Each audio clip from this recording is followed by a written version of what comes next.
I worked in Avon and Somerset Police before I came here. I was a DS on the Child Protection Unit. 3 years ago, I saw that they were looking for sergeants purely for the Argyll area. Approached them, and because Argyll is slightly harder to recruit to in some areas, they fast-tracked my application. So I was lucky enough that within literally 2 months of applying, I was able to start here in an area that we'd love to come up to. It's a large geographical area that includes some of the Inner Hebrides. So as a response sergeant, I'd cover a town called Campbeltown, a town called Lochgilphead and a town called Inveraray.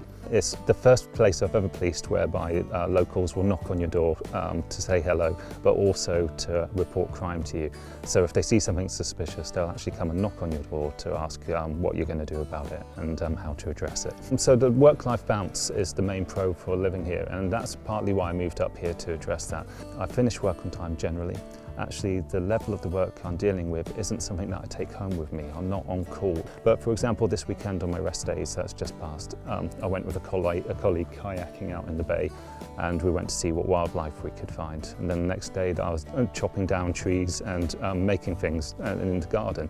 Now that is a stark contrast to how it used to be when I was down south. It's rural policing, and some people think it's boring, or some people think the demand isn't there. In the rural areas, you have to have a different approach to policing, but ultimately I can say from my point of view, and the other transferees in my area, every single one has said that this is the one thing that's been the best change they've made in their life, and they wouldn't go back, and I'd agree with that.